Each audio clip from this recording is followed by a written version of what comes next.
Bueno, en la clase de hoy entonces vamos a continuar con trabajo y energía. Entonces, la clase pasada habíamos definido el concepto de trabajo de una fuerza como la integral a lo largo de una determinada trayectoria,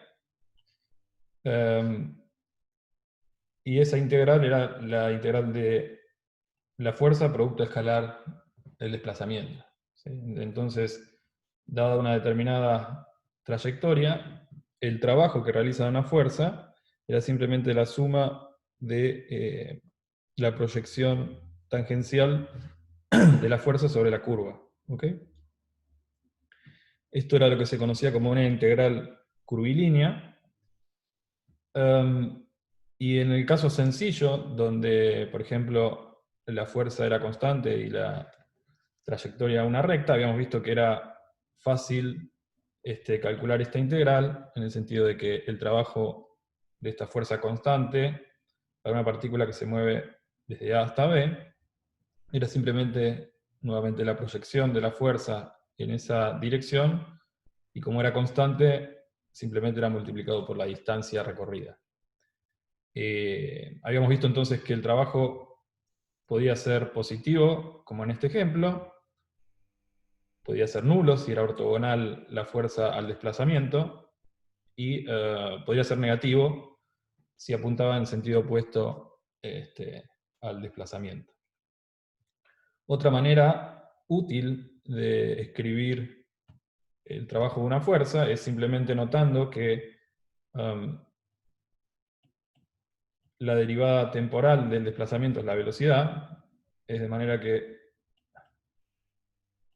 podemos escribir la integral de la fuerza a lo largo de la trayectoria como simplemente la integral de la fuerza por la velocidad diferencial tiempo, ¿sí? Entonces acá lo que estamos haciendo básicamente es, si recuerdan la clase pasada, es la integral de la potencia instantánea en el tiempo. Y acá, nuevamente, lo que habíamos remarcado la vez pasada es que si el trabajo de la fuerza es la variación de la energía potencial, sabemos que las fuerzas que son perpendiculares a la velocidad no modifican su módulo, ¿sí? Esto se ve remarcado nuevamente en esta expresión. Entonces, habíamos definido de vuelta la energía cinética como un medio de la masa por la velocidad al cuadrado, y esa nos daba la energía de movimiento, que era proporcional a la masa de la partícula y al módulo cuadrado de su velocidad. Y habíamos relacionado entonces la variación de la energía cinética con el trabajo de la fuerza resultante, o bien la suma del trabajo de todas las fuerzas, ¿sí? A lo largo de esa trayectoria. Es decir, el trabajo de la fuerza depende de la trayectoria seguida, ¿sí? Dado dos puntos A y B, si queremos obtener el trabajo de una fuerza, tenemos que determinar cuál es la trayectoria que está siguiendo la partícula entre A y B.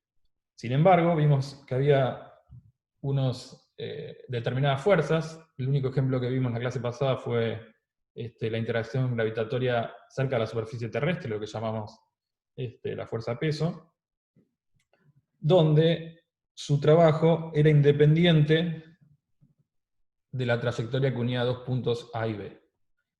Es decir, para cualquier trayectoria que una los puntos A y B, obteníamos el mismo trabajo de la fuerza peso, o la fuerza de interacción gravitatoria cerca de la superficie terrestre. Es decir, solo dependía de los puntos inicial y final.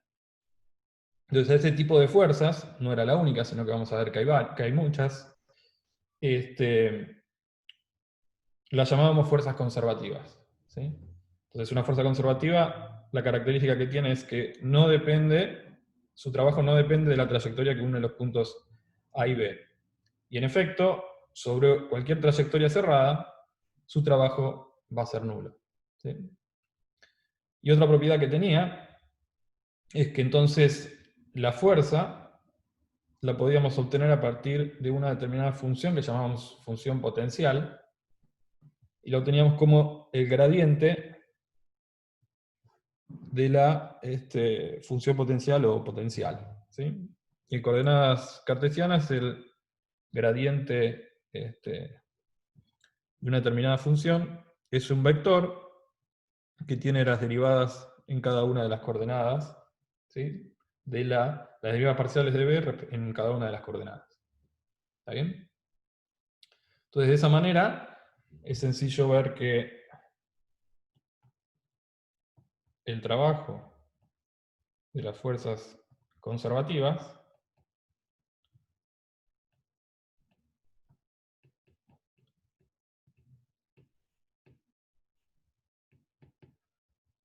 es simplemente, y tal como vimos para la fuerza peso,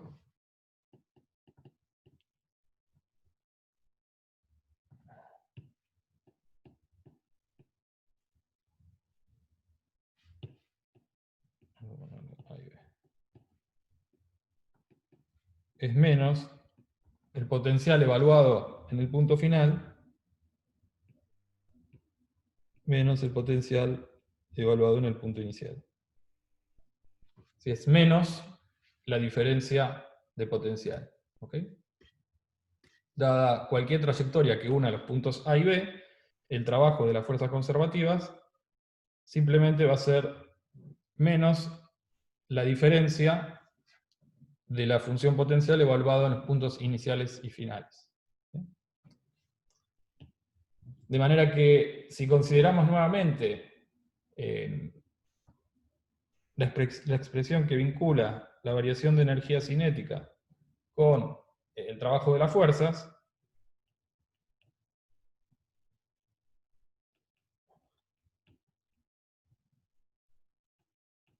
¿sí? Estoy sumando sobre todas las fuerzas a lo largo de una trayectoria que une los puntos A y B. Simplemente lo que podemos hacer en forma general es separar a las fuerzas en dos conjuntos, unas que sean las que son conservativas y las que son no conservativas.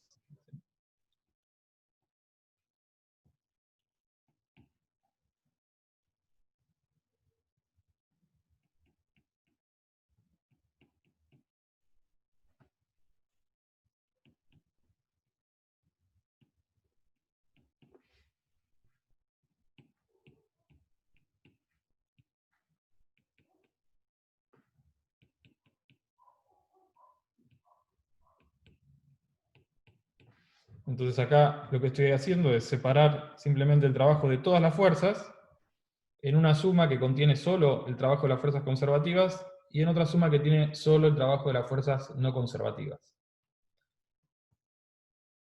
De esta manera, simplemente podemos reemplazar el trabajo de las fuerzas conservativas por la diferencia del potencial, de la energía de la función potencial,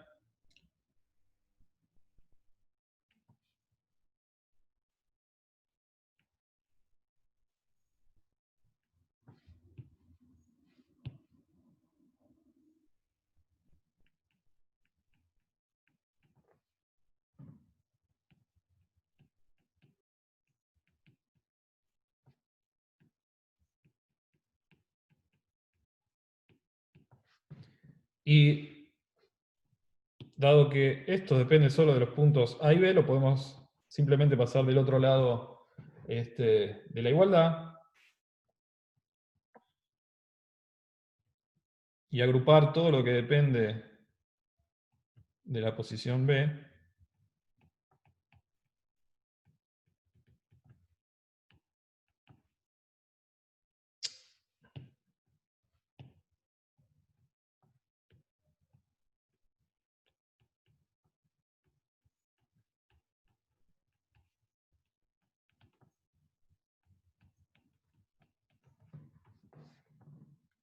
Y a esta expresión que está acá, simplemente lo llamamos el trabajo de las fuerzas no conservativas, es decir,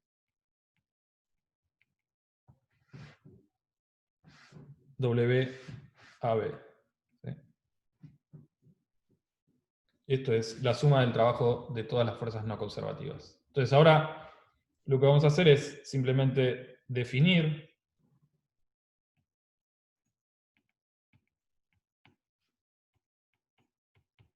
lo que se conoce como energía mecánica, que es la energía cinética más el potencial evaluado en determinado punto, que es lo que llamamos la energía potencial, ¿sí? Entonces,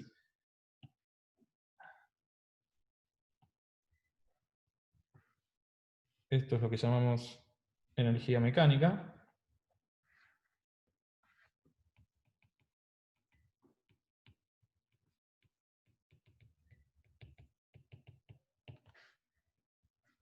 Donde esta es la energía cinética y esta es la energía potencial, ¿sí? Entonces, ¿qué es lo que tenemos? Bueno, lo que tenemos es que, de acuerdo a esta definición, la variación de energía cinética es igual al trabajo de las fuerzas no conservativas, ¿sí? Por variación, recuerden que estamos considerando la energía cinética en A, bueno, en B menos la energía cinética en A.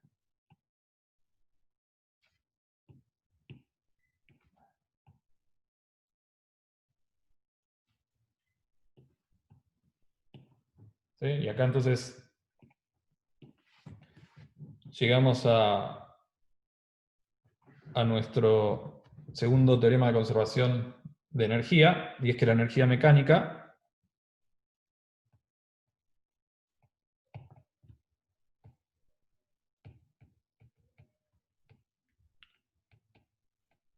se conserva y solo si el trabajo de las fuerzas no conservativas es cero, ¿sí?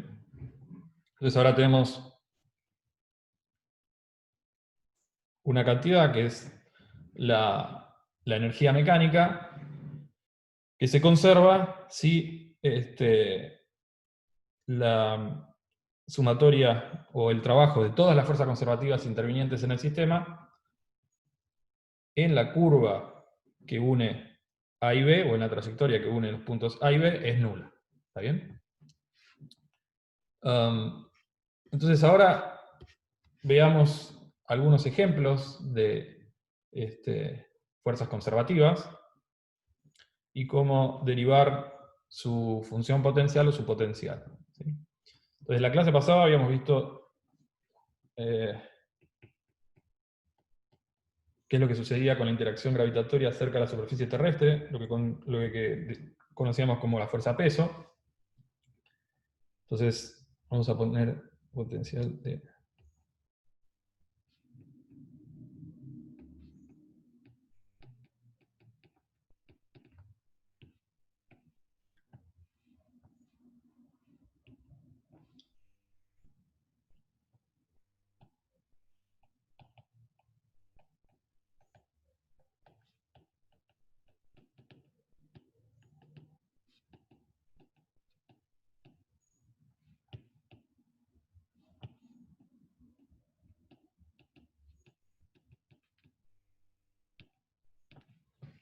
Entonces, cerca de la superficie terrestre,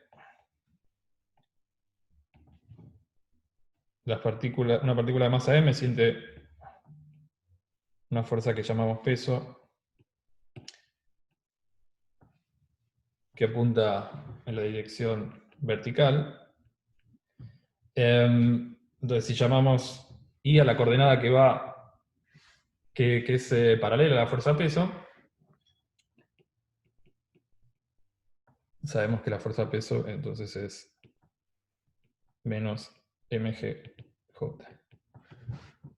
Entonces lo que habíamos visto era que si encontrábamos una función potencial, digo que la función potencial nos relacionaba o nos permitía obtener, a partir de su derivada, la fuerza en todo punto. Entonces es fácil de ver que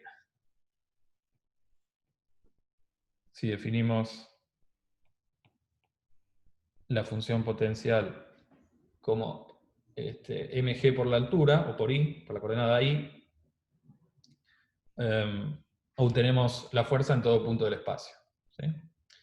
Eso es algo básicamente que habíamos visto también en la clase pasada. Entonces, la función potencial, en este caso, será mg por i, y como vemos que la fuerza está definida en términos de la derivada del potencial, tendremos muchas potenciales equivalentes que me definen la misma fuerza, es decir, le podemos sumar cualquier constante,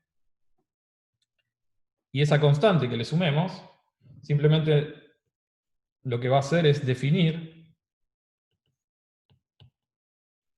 el punto del espacio donde el potencial es nulo. Define, o lo que se conoce como define el cero de potencial. Recuerden que los que nos interesa siempre son el trabajo de la fuerza, por lo tanto nos va a interesar diferencias de potencial, de manera que el cero de potencial no va a tener un sentido físico, no va a tener sentido físico.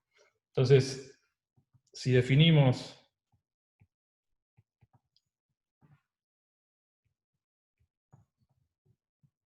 la función potencial de esta manera, lo que estamos diciendo, es decir, elegimos la constante igual a 0, lo que estamos diciendo es, bueno, simplemente que el cero de potencial se encuentra en igual a 0.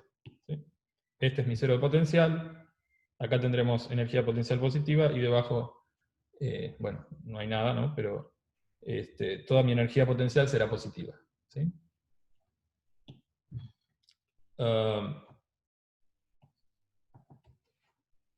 Otra fuerza que podemos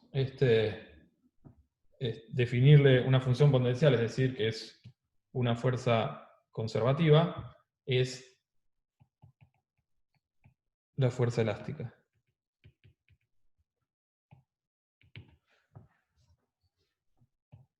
Consideremos, por ejemplo, un resorte ideal con un punto fijo allí, y está conectado a una determinada bloque o una partícula puntual de masa m. La constante elástica del resorte es k y la longitud natural es 0. Entonces sabemos que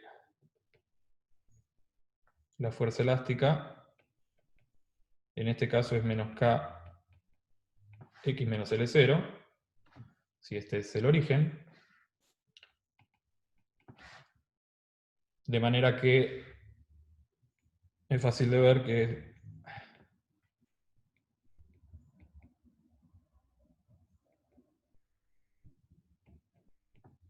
si derivamos esta función que está aquí dentro, obtenemos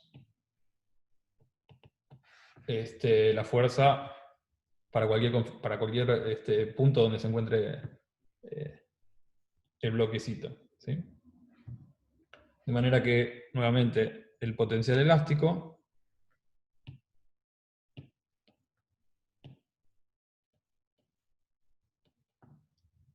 lo podemos definir como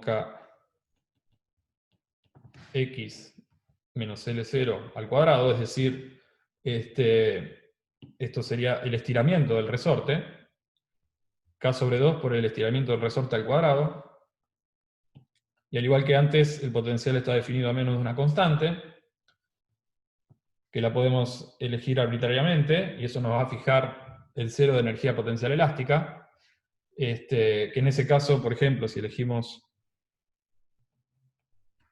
Profe, una pregunta. ¿Qué pasó con el menos? ¿Qué menos? ¿Qué menos? ¿No hay un menos ahí adelante del d sobre dx? Claro, porque acordate que las fuerzas conservativas eran menos el gradiente del potencial.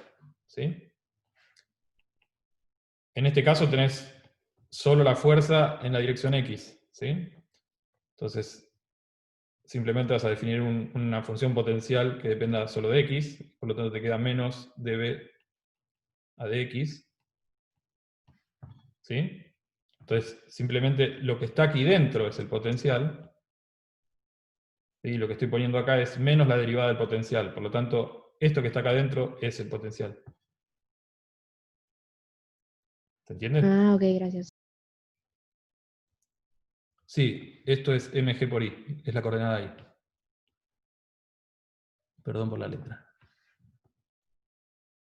¿Está bien? Entonces, simplemente recuerden, es menos el gradiente de potencial, en este caso tenemos un problema unidimensional, entonces menos la derivada en x del potencial, por eso acá pongo el menos afuera, pero bueno, el potencial, digo, lo que tenés que verificar es que menos la derivada del potencial te dé la fuerza. Entonces, si pones menos la derivada de esto, acá te baja el 2, y te queda menos k sobre 2 x menos L0. ¿Está bien? Lo mismo ocurría acá, ¿no? Bueno, acá me olvidé el menos, perdón. Gracias, entonces. Ahí está. Lo mismo ocurría acá, entonces. Ahora está corregido. Si derivo acá, me da mg, con el menos, me da mg por j. Menos mg por j. ¿Está bien? Quizás eso era... Me comí el signo menos aquí, y es por eso que surgió la confusión. Gracias por avisar. ¿Estamos bien hasta ahora? Bien. Entonces, si definimos el cero de potencial para cuando el resorte se encuentra en su longitud natural, el potencial elástico simplemente es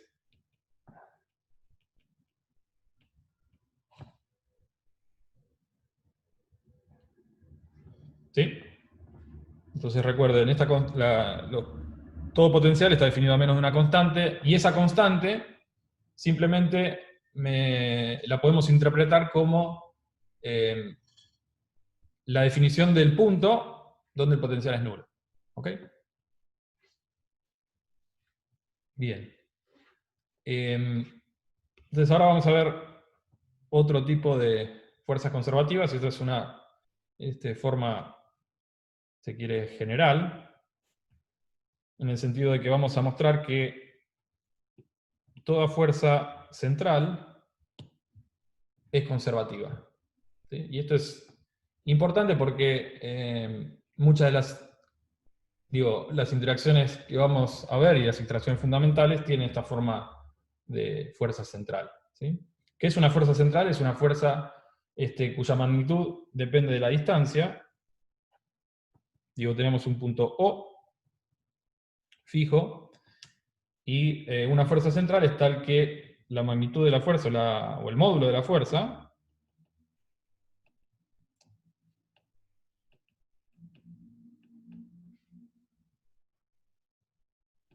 depende de la distancia, en este caso, a O. ¿Sí? ¿Qué quiere decir eso? Que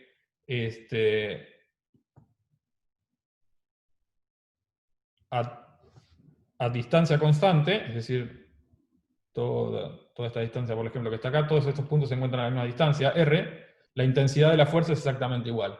¿Sí? Y además, siempre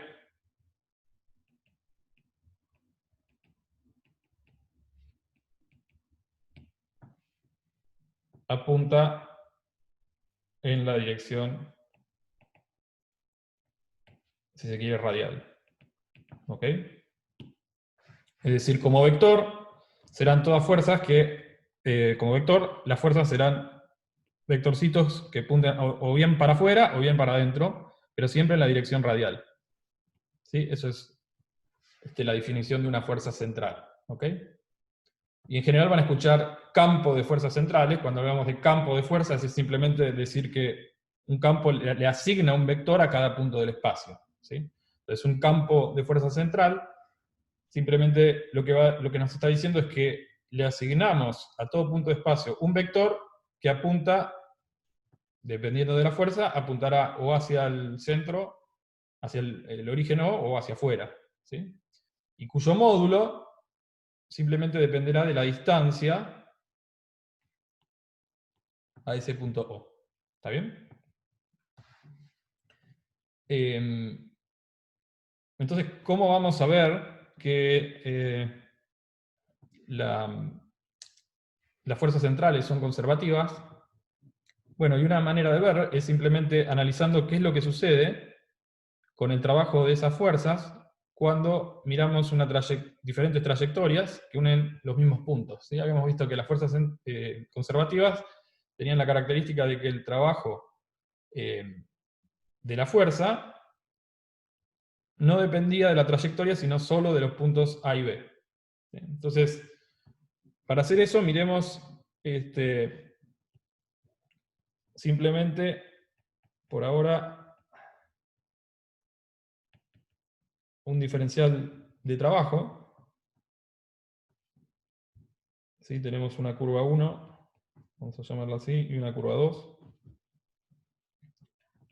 Y analizamos el diferencial de trabajo. Entonces, el diferencial de trabajo, por ejemplo, en este punto, tendrá que ver con la fuerza en ese punto y el diferencial de trayectoria sobre el diferencial que es paralelo a la trayectoria, ¿sí? Que estoy siguiendo. Entonces, si sigo esta trayectoria, en esta región tendré un diferencial que apunta en esta dirección. Si sigo esta trayectoria, tendré un diferencial de trayectoria que apunta en esta dirección. ¿Ok?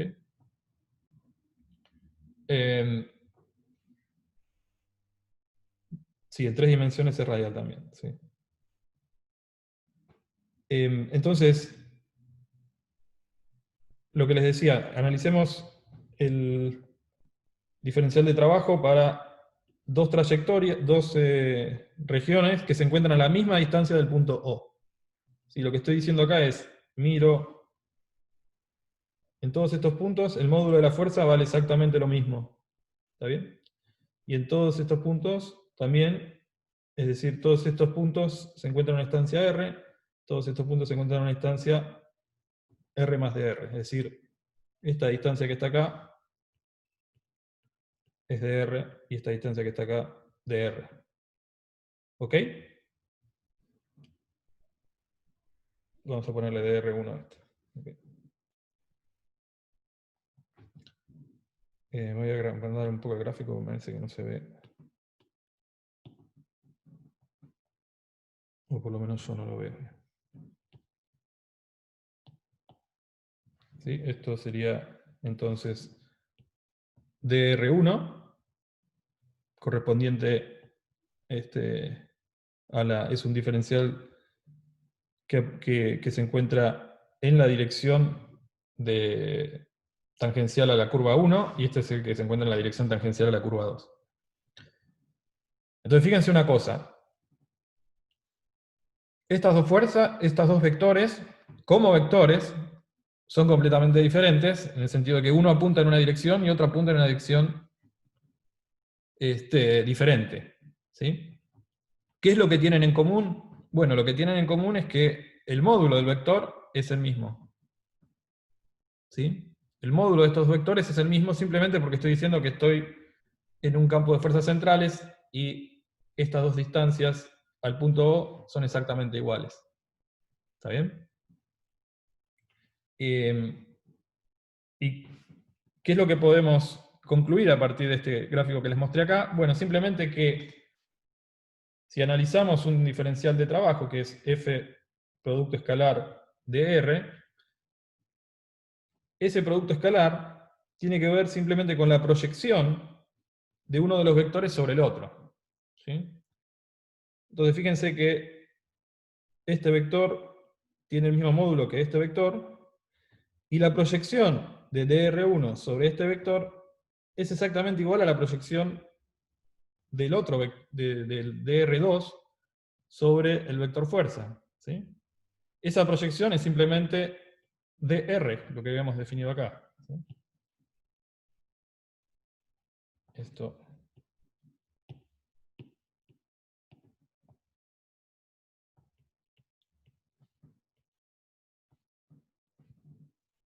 ¿Está bien? Entonces, lo que podemos concluir a partir de eso es que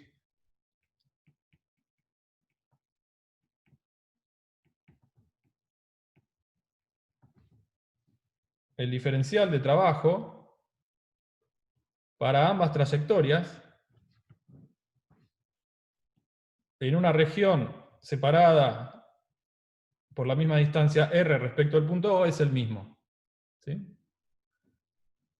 Entonces acá les mostré un ejemplo a una distancia r, pero lo mismo lo podemos hacer para toda la trayectoria, ¿sí? Para todos los puntos de la trayectoria podemos hacer efectivamente mostrar que sucede lo mismo. Y en efecto, si integramos a ambos lados,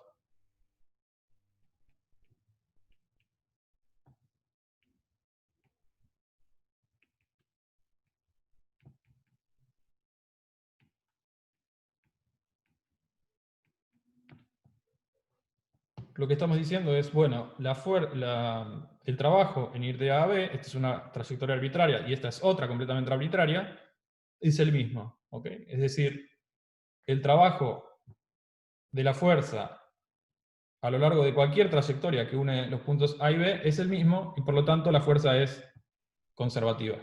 ¿Está bien? Entonces, esto, fíjense que es un resultado general, no estoy diciendo cómo es la forma funcional de la fuerza central, simplemente estoy diciendo es una fuerza central. ¿Está bien? Y en efecto existen muchas fuerzas centrales que vamos a ver. Una de esas es, por ejemplo, la interacción gravitatoria.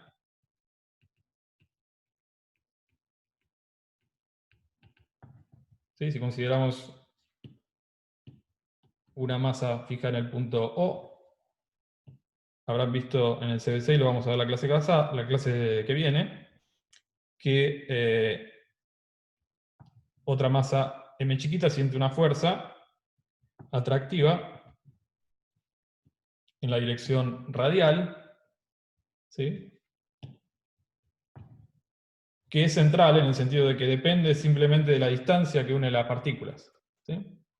No estamos en gravitación, simplemente les estoy poniendo un ejemplo de que es una fuerza central, ¿sí? Creo que esto igual lo recuerdan del CBC, ¿sí?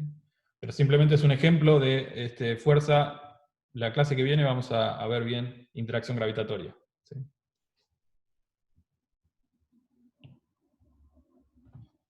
Otra fuerza de la misma pinta es, por ejemplo, la fuerza electrostática,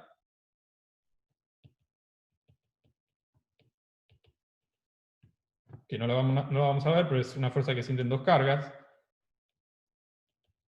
que puede ser atractiva o repulsiva de acuerdo al signo relativo entre las cargas. Y además es una fuerza central, es decir, depende de la distancia relativa entre las cargas. Si tenemos una carga Q1 acá, la fuerza que sentirá otra carga que se encuentre en otra posición será atractiva o repulsiva dependiendo de vuelta del signo entre las cargas, pero siempre apuntará en una dirección radial y dependerá de la distancia entre ellas. Otra fuerza que es radial, que es, central, es la fuerza elástica, que es algo que vimos recién. Imaginen que tenemos ahora un resorte ideal localizado o con un punto fijo en el punto O. La fuerza que siente una partícula que está sostenida en el otro extremo del resorte apunta en la dirección radial y depende de la longitud del resorte, ¿sí?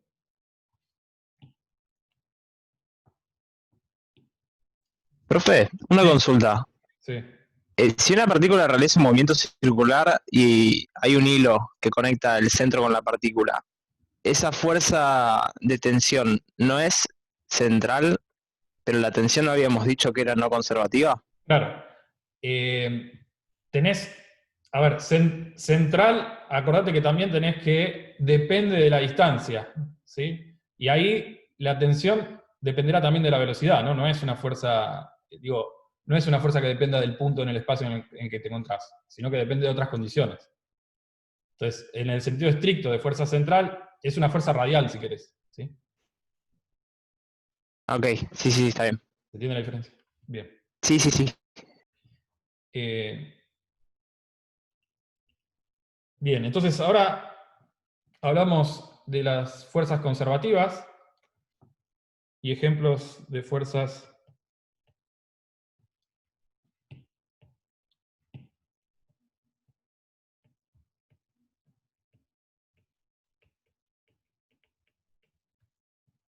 no conservativas.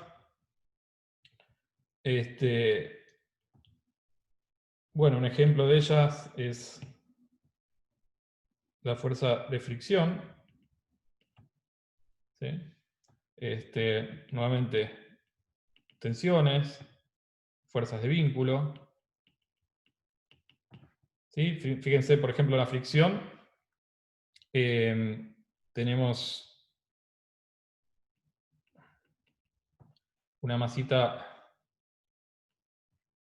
la estoy mirando desde arriba, ¿sí? Y tenemos el punto A y el punto C y el punto B.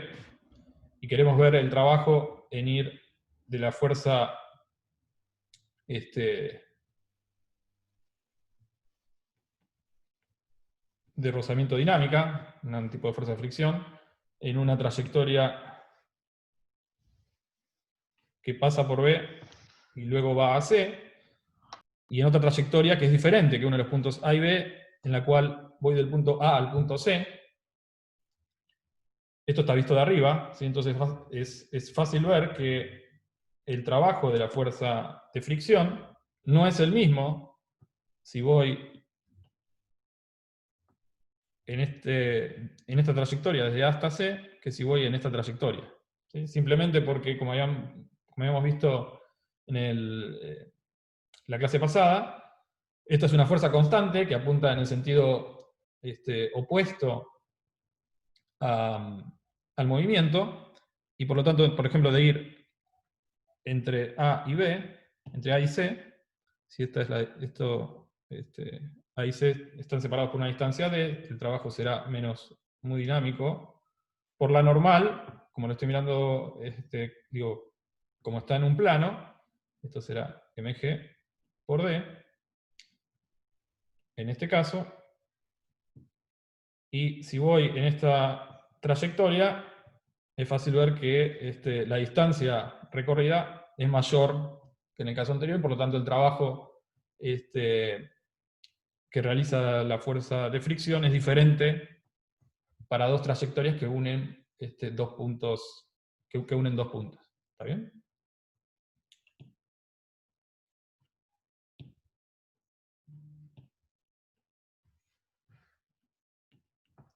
Entonces, otra conclusión que se puede sacar es que todas las fuerzas de interacción fundamentales son conservativas, ¿sí? Todas las fuerzas de interacción fundamentales son conservativas. Entonces la pregunta, si se quiere, puede ser, que podemos hacernos es, bueno, tenemos fuerzas de interacción, no conservativas. Si provienen de fuerzas de interacción conservativa, ¿cómo puede ser que no se conserve la energía debido a estas fuerzas? Y bueno, lo que sucede en estos casos es que existen esas fuerzas no conservativas debido a nuestra descripción parcial o incompleta del sistema, en el sentido de que imaginemos que tenemos dos partículas en interacción, una partícula que se mueve sobre una mesa y se frena, ¿sí? Debido a la al rozamiento o a la fuerza de fricción. Entonces uno se puede preguntar, bueno, ¿dónde va esa energía que se perdió? Bueno, esa energía, si miramos las superficies luego de la interacción, vemos que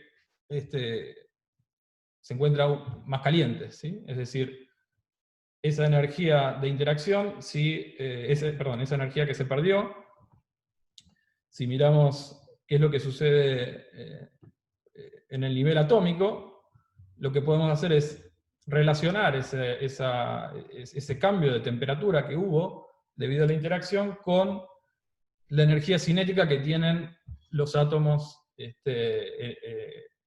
ese momento, ¿sí? O sea, esa temperatura, van a ver más adelante, que es debida a esa energía cinética aleatoria que contienen los átomos luego de la interacción. Es decir, esto es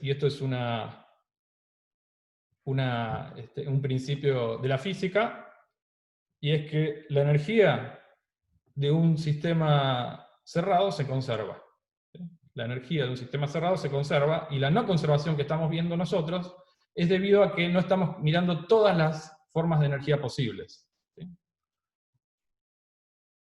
Cuando uno tiene en cuenta todas las energías posibles, tales como les decía, la energía cinética, por ejemplo, térmica, o si tenemos energía electromagnética que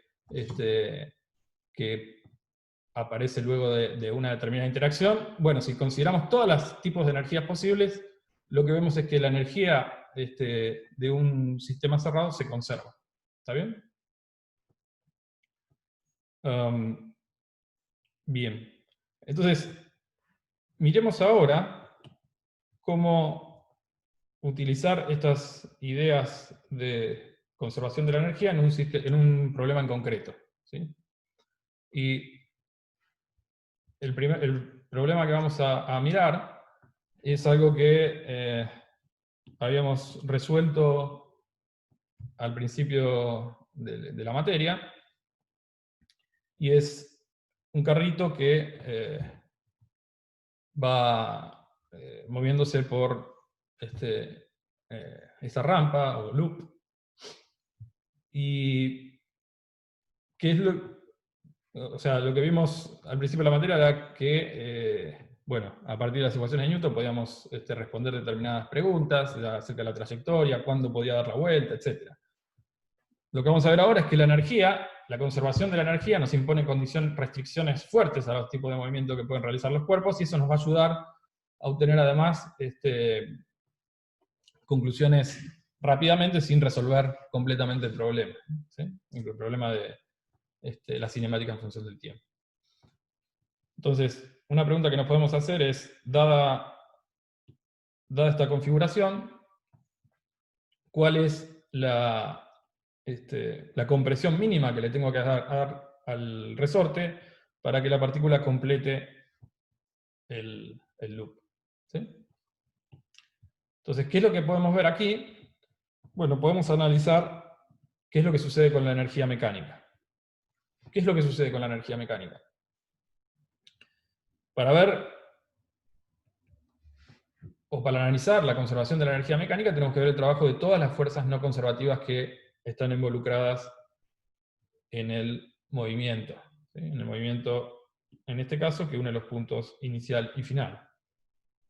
¿Cuáles son las fuerzas no conservativas que hay? Bueno, lo único que tenemos es simplemente la fuerza de vínculo con la rampa, y esa fuerza es una fuerza normal, por lo tanto no realiza trabajo, es decir, es normal a la trayectoria, por lo tanto no realiza trabajo, y si no realiza trabajo, la energía mecánica del carrito se conserva. ¿Sí?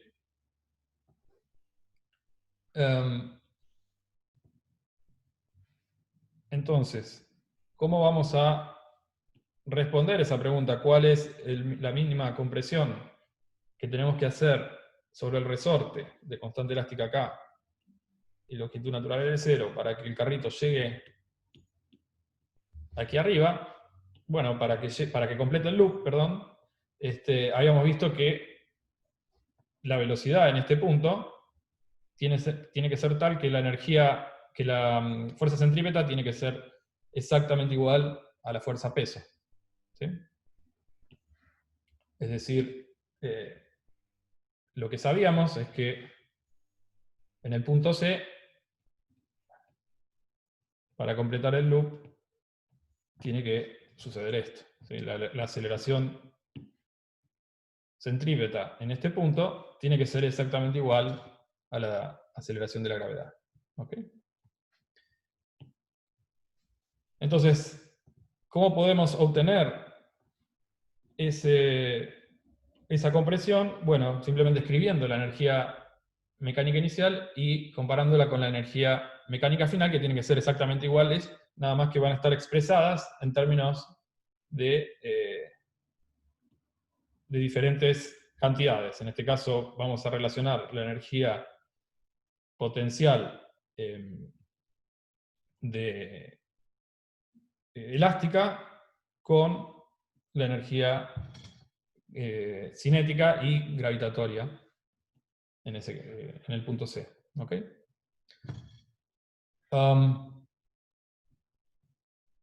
Entonces, ¿cómo expresamos la energía mecánica inicial? ¿Sí? El hecho de que se conserve es que la energía inicial es exactamente igual a la energía mecánica final. ¿Cuál es la energía mecánica inicial del carrito? Bueno, es simplemente la energía potencial elástica, ¿sí? Porque el carrito parte del reposo, ¿sí? Parte del reposo.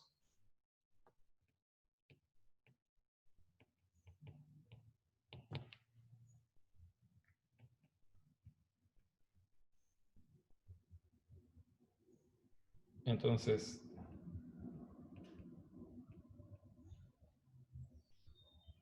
X0, si quieren, es la posición inicial del carrito, y habíamos visto que la energía potencial elástica la podíamos escribir como un medio, la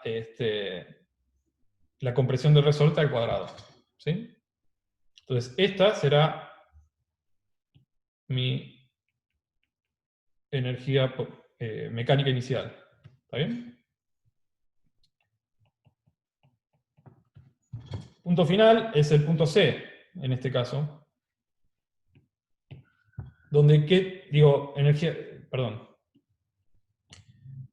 pasa con la energía potencial gravitatoria?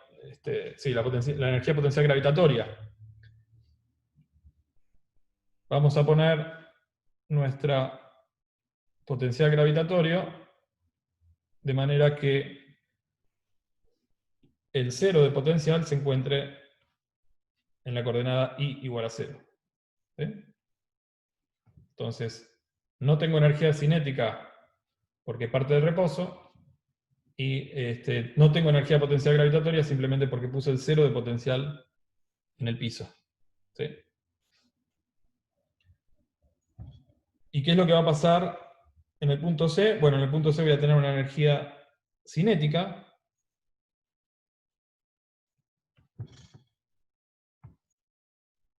y además voy a tener una energía potencial gravitatoria. ¿Sí? ¿Cuánto va a ser la energía potencial gravitatoria? Va a ser mg por 2r. ¿Sí? 2r simplemente porque esta altura, la coordenada i en este punto, si tenemos una pista de radio r, será 2r. ¿Okay? Entonces,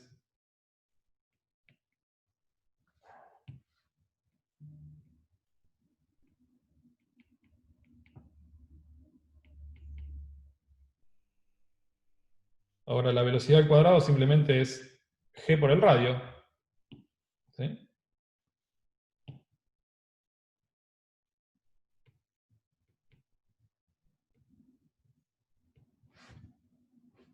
Y por lo tanto, delta x es raíz de 5 mg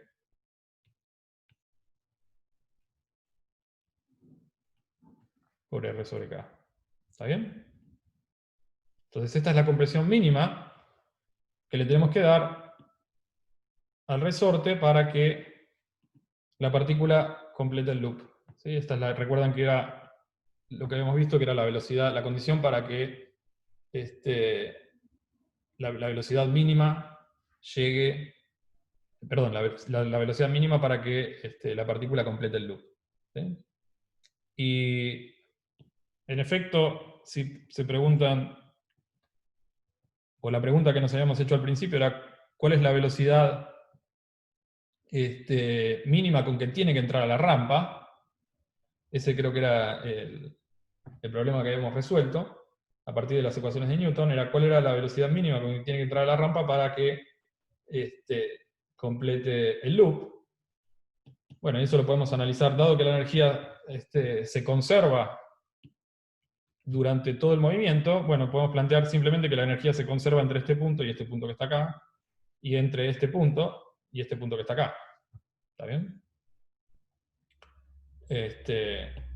Entonces,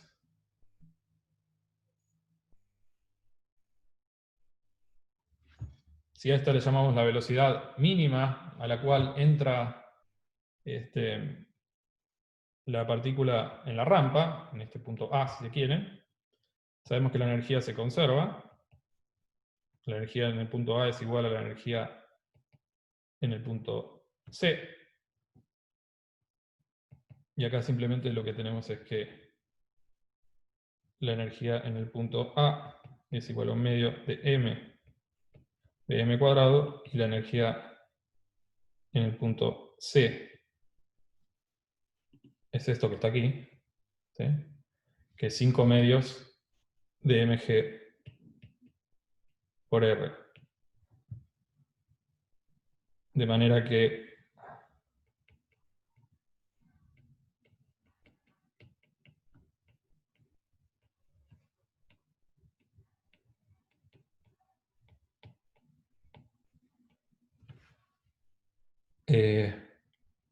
¿qué es esa n? M es la masa del carrito, ¿sí? Este m que está acá, vamos a poner min. La velocidad mínima para que entre. Perdón que no lo aclaré. Sí, min, vamos a poner. Min. Entonces fíjense que en 2 líneas resolvimos la pregunta que nos habíamos hecho al principio, simplemente a partir de considerar la conservación de la energía. ¿Ok? ¿Y qué es lo que va a suceder? Y esta es una pregunta que creo que les hicieron, bueno, que resolvieron en el parcial. Si ponen, por ejemplo, rozamiento en algún punto. En el parcial está el rozamiento en un plano inclinado, pero bueno, acá lo pueden poner.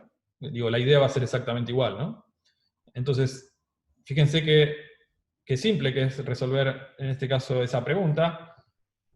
Si ponemos rozamiento, en ese caso, en esta situación lo que tenemos es que simplemente la variación de energía cinética, por ejemplo, entre un punto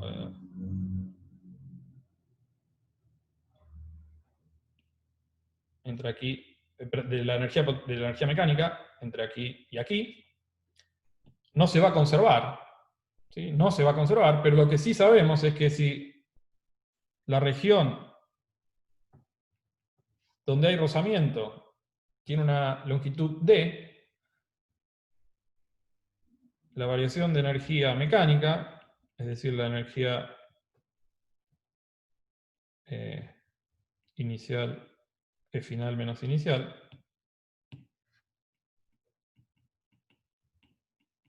es menos, perdón, es igual al trabajo de las fuerzas no conservativas,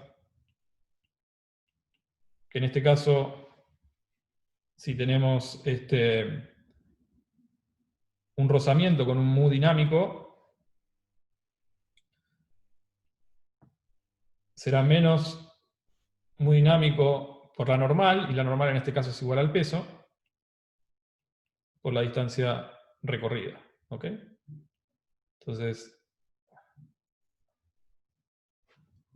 en forma bien sencilla, lo que pueden ver es que si ahora consideran el punto inicial y el punto final, y un tramo en el medio donde tienen rozamiento, vamos a tener que comprimir aún más el resorte, debido a que existe energía que se pierde debido a la interacción con el piso, que le saca energía, en este caso cinética, al sistema. ¿Está bien?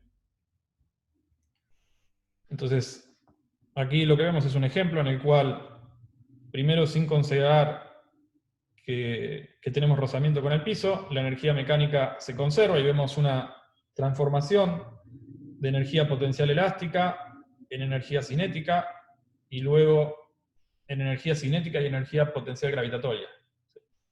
Es decir, vemos que esa energía mecánica se conserva simplemente porque lo que está sucediendo es que se está transformando energía potencial en energía cinética, energía potencial elástica en energía cinética. Una vez que se desprende el carrito, toda la energía potencial que tenía elástica se transformó en energía cinética. Cuando sube la rampa, pierde energía cinética, que se transforma en energía potencial gravitatoria, y en este punto que está acá, que es el último que analizamos, tenemos parte de la energía es cinética y parte de esa energía es gravitatoria.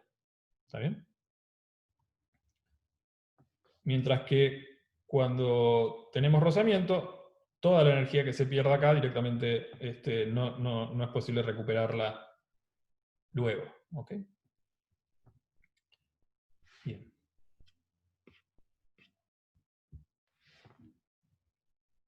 Bien, ¿alguna pregunta de esto?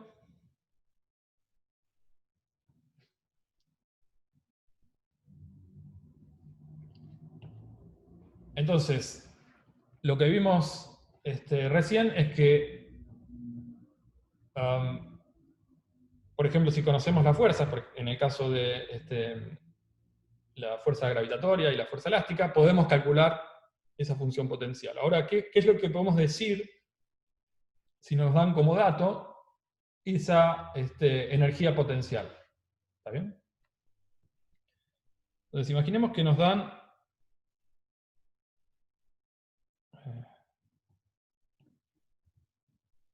tenemos un problema unidimensional en el cual sabemos la función o el potencial de las fuerzas conservativas en todo punto del espacio. ¿Sí? Imaginen que pueden tener varias fuerzas conservativas y a partir de allí pueden escribir una función potencial. ¿Sí? Es decir, tenemos la energía mecánica, recuerden que es la energía cinética más la energía potencial. Estamos en una situación unidimensional y toda la energía potencial, por ejemplo en el caso anterior si teníamos, no sé, elástica y gravitatoria o lo que fuera, la podemos escribir en términos de una única función, y en este caso si es un problema unidimensional, esa función potencial dependerá de x. ¿Ok?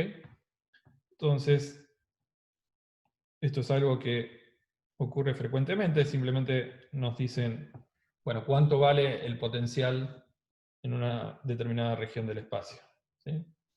Entonces, acá simplemente vamos a graficar la función potencial para un problema unidimensional.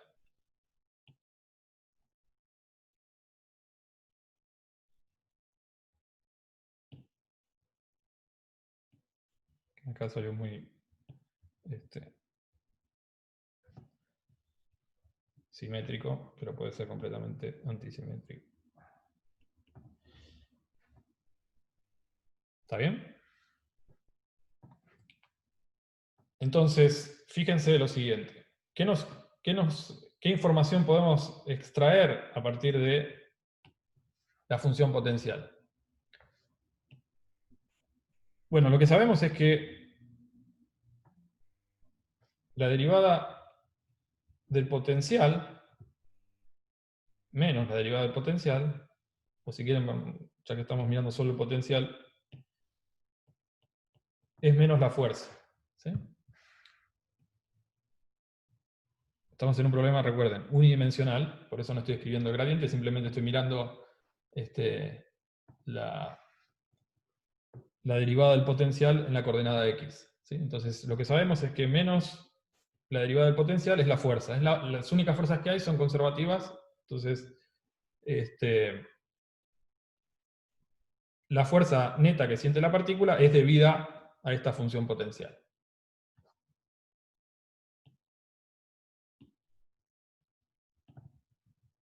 Entonces, fíjense que existen determinados puntos en los cuales la derivada del potencial respecto de la posición es nula. ¿Sí? ¿Dónde ocurren esos puntos? Bueno, en particular son los máximos y los mínimos de potencial. ¿Sí? Es decir, existen puntos donde el potencial, la derivada del potencial es cero. ¿Sí? ¿Y eso qué nos dice? Bueno, nos dice que la fuerza en esos puntos es nula. ¿Está bien? ¿Y qué asocia? ¿Cómo, qué decíamos de los puntos del espacio donde la fuerza neta que siente la partícula es nula? Bueno, esos serán los puntos de equilibrio. ¿Sí? Entonces, fíjense que acá tenemos puntos.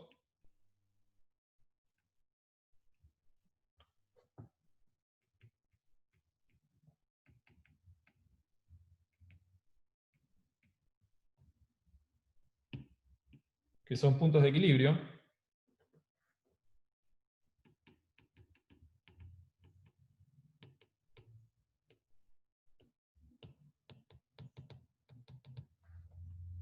Es decir, puntos donde la fuerza que siente la partícula es nula. Pongo la partícula ahí con velocidad cero y se queda en reposo en esa posición.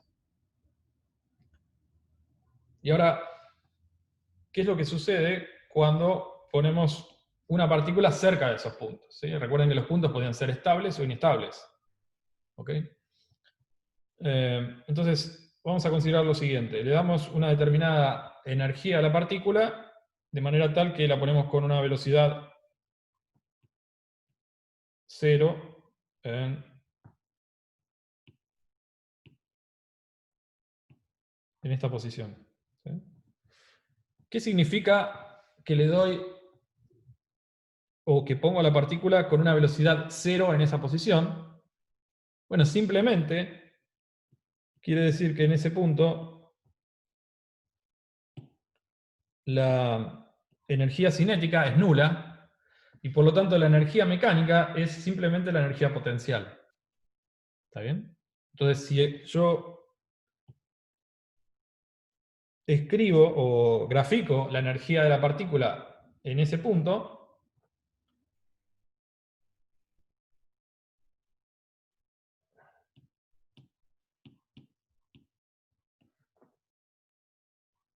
lo que diré es que la partícula tiene una energía E, ¿sí? Que es un sistema conservativo, entonces la energía de la partícula, decir que pongo la partícula con velocidad cero en este punto, quiere decir que la partícula tiene una energía que es E. ¿Por qué es esto? ¿Se cortó? Ah. Está bien. No, se ve bien. Bien. Sí, era un chiste, ahora veo.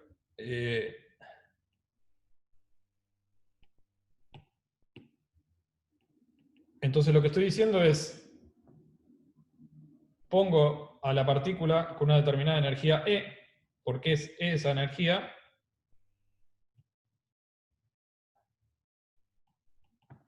simplemente porque, como les decía, si la pongo con velocidad cero acá, el potencial es nulo y toda la energía es energía potencial. ¿Sí? Entonces, básicamente lo que estoy diciendo es eso, ¿no? Que si esta es la energía, la diferencia entre la energía y la energía es exactamente igual al potencial. ¿Okay? ¿Y qué es lo que le va a pasar a esa partícula si la pongo con velocidad cero ahí?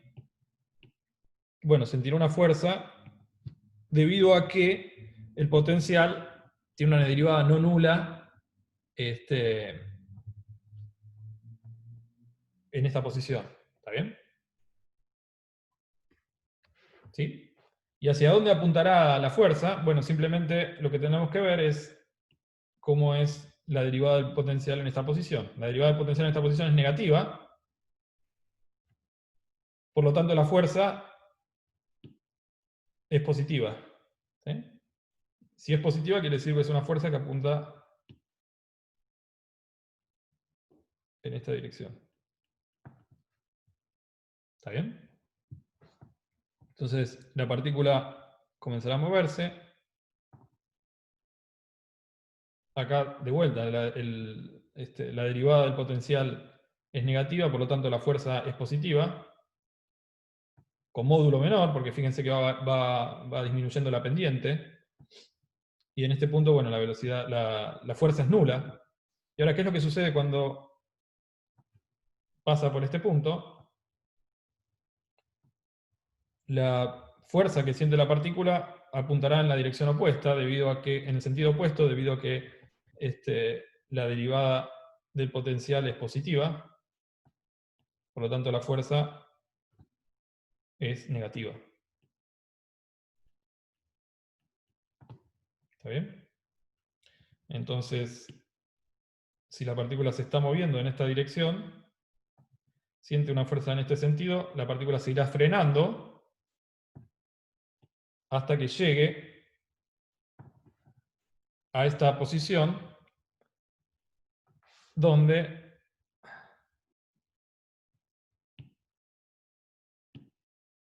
llegará con velocidad cero, simplemente porque la energía será igual a la energía potencial y la energía cinética va a ser nula. Y se sentirá una fuerza en la dirección contraria, por lo tanto volverá y comenzará a oscilar a lo largo de esta dirección, alrededor de ese punto de equilibrio. Acá lo que estamos considerando, como les dije, es fuerzas conservativas, ¿sí? O sea, fuerzas conservativas, digo, un sistema conservativo, es decir, acá la E, la energía mecánica se conserva, ¿sí? Esta diferencia que está acá, entre esta recta y la curva de potencial, es simplemente la energía cinética, ¿sí?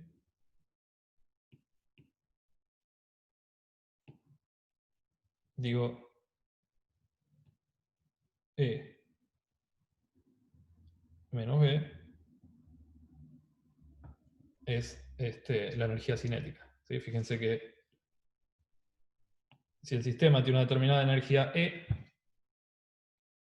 esta es la curva de B, por lo tanto esta distancia, o esta diferencia, es la energía cinética, ¿sí? Es decir, acá tenemos la diferencia entre el potencial y la energía es nula, por lo tanto no tenemos energía cinética. Acá es máxima, y acá continúa disminuyendo hasta frenarse acá. Es decir, la partícula, si la pongo con energía E en esta posición, no podrá moverse más allá del punto inicial y este punto final que está determinado acá. ¿Se entiende? Entonces, ¿qué tipo de punto de equilibrio es este? Bueno, es un punto de equilibrio estable, ¿sí? Es decir, si yo pongo la partícula cerca, en una región cercana a este punto, la partícula se quedará oscilando en esa posición. Y la manera que nosotros analizábamos si un punto de equilibrio era estable o inestable era simplemente mirando la derivada de la fuerza evaluada en ese punto, ¿sí? Si la derivada de la fuerza evaluada en ese punto era negativa, el punto de equilibrio era estable, y si era positiva era inestable. Ahora, derivar la fuerza en ese punto va a ser equivalente a derivar el potencial en ese punto, ¿sí?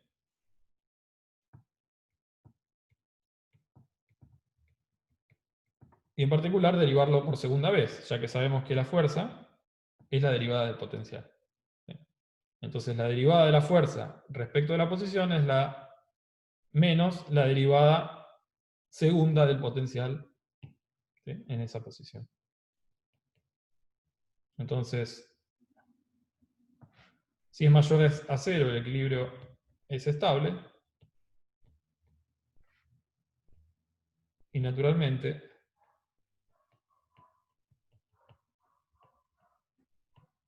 el equilibrio es inestable. ¿Sí? Fíjense que lo podemos ver de estos gráficos, que son los pozos de potencial. A estas regiones se les llama pozos de potencial. Los pozos de potencial básicamente están asociados a los mínimos del potencial.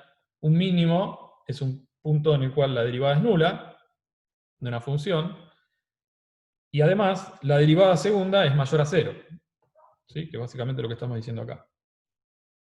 Y un máximo de potencial es un punto que tiene derivada nula, y la derivada segunda es menor a 0. ¿Sí? Entonces fíjense acá en este punto, en los máximos de potencial,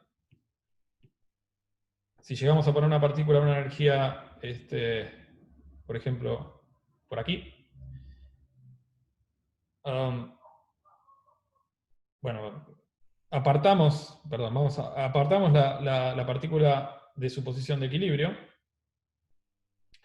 lo que sentirá es una fuerza que apunta básicamente en esta dirección, debido a que la derivada del potencial allí es negativa, por lo tanto la fuerza es positiva y expulsa a la partícula de esa posición de equilibrio. ¿Está bien? Entonces los máximos del potencial son puntos de equilibrio inestable, y los mínimos de potencial son puntos de equilibrio estable. ¿Está bien?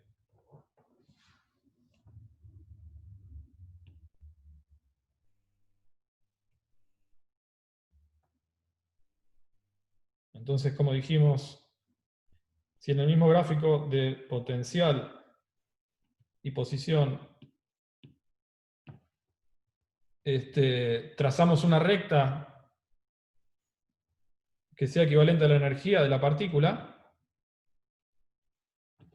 ¿sí?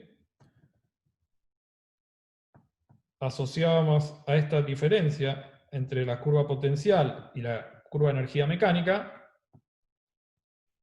a la energía cinética.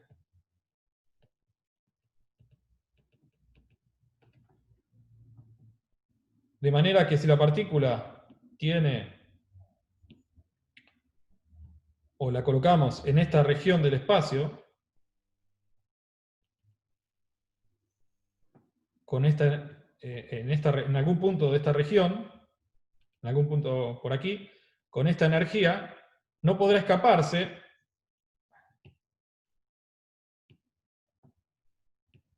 hacia otra región más allá de estos dos puntos, que son los puntos de retorno. ¿Sí? Se llaman puntos de retorno porque son los puntos a los que está confinado el movimiento. ¿Sí? Es decir, como les decía, no podrá irse más allá de... No podrá irse a esta región ni a esta región simplemente porque no tiene la energía necesaria. ¿Sí?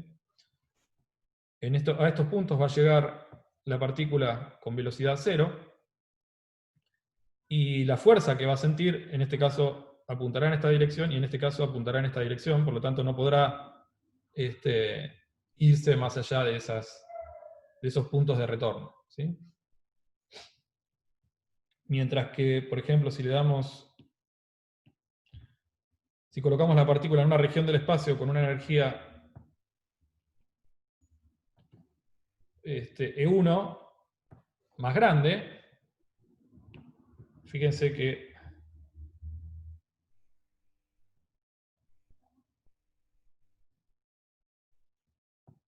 la energía cinética es diferente de cero en todos los puntos, Y acá lo que tenemos es un movimiento que no está acotado por los puntos de retorno. Simplemente la partícula puede estar en cualquier región del espacio. Obviamente su energía cinética sí dependerá de qué región del espacio se encuentre, pero no tendremos un movimiento restringido a una determinada región. ¿Está bien?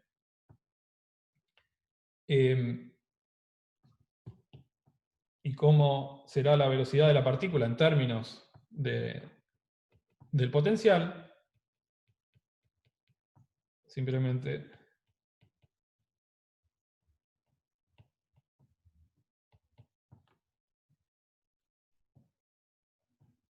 utilizando esta relación, sabemos que la velocidad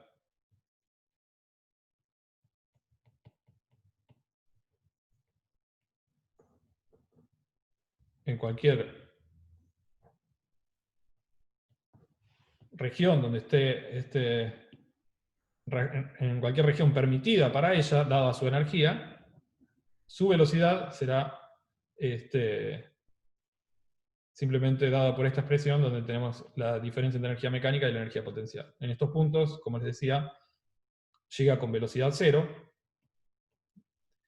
y la fuerza que siente en este punto es en esta dirección, por lo tanto la partícula vuelve o se mueve en la dirección del punto de equilibrio estable. Cuando llega a esta posición, la partícula se mueve, siente una fuerza en esta dirección y se mueve en el sentido opuesto. ¿Está bien?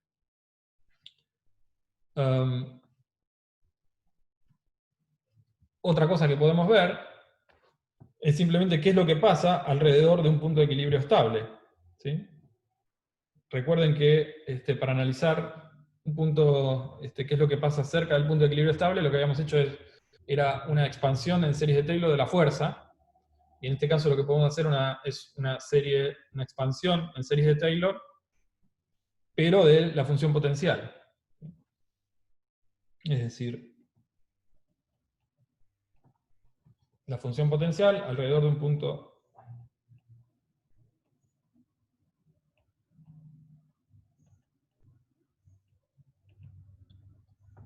será, recuerden, la función evaluada en el punto más la derivada primera evaluada en el punto más un medio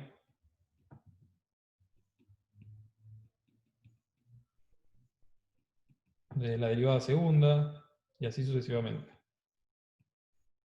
Y si nos quedamos hasta aquí, las correcciones serán de orden superior. En este caso, diremos que serán de orden x menos x de equilibrio al cubo. ¿Ok?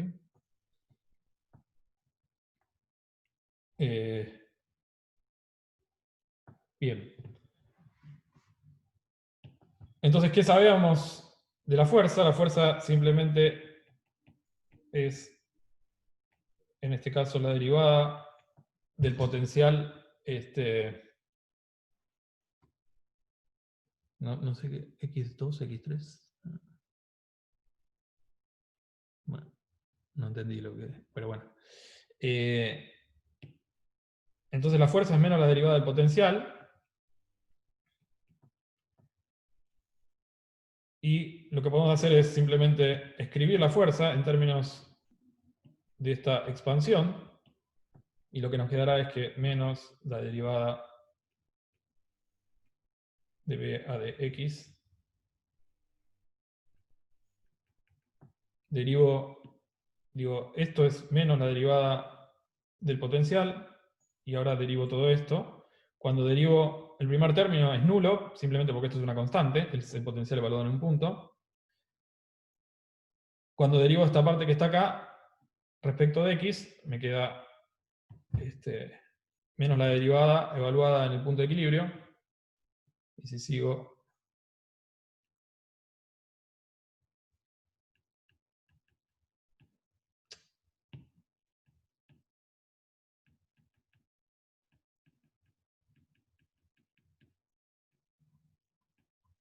y algo de orden cuadrático. ¿Sí? Entonces acá les decía, derivé este término que está acá, me quedó esto, ahora derivo esta parte que está acá, tengo un cuadrado, baja el 2, se me va con el 2, y obviamente siempre estoy con el signo menos, ya que estoy diciendo que es menos la derivada. ¿Está bien? Ahora, si estoy hablando de que es un punto de equilibrio, la derivada es nula, y por lo tanto cerca del punto de equilibrio, a menos de correcciones de orden cuadrático, la fuerza es aproximadamente la segunda derivada del potencial evaluado en el punto de equilibrio.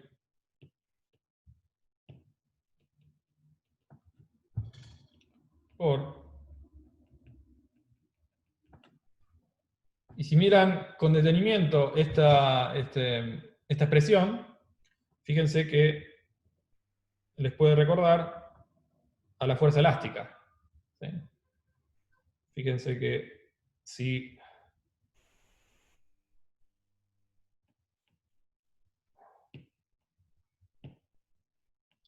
la derivada segunda evaluada en el punto de equilibrio es mayor a 0, esto es equivalente a una especie de fuerza elástica.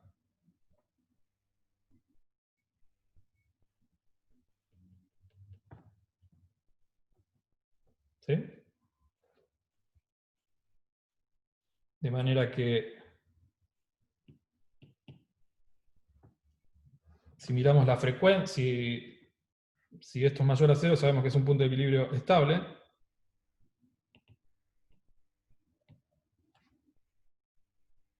Al que le podemos asociar una frecuencia angular de oscilación, que será simplemente, si aquí la frecuencia de oscilación, la frecuencia angular de oscilación era K sobre M, y el K está asociado a la derivada segunda del potencial, la frecuencia angular de oscilación alrededor del punto de equilibrio estable simplemente será la derivada segunda del potencial, evaluada en el punto de equilibrio.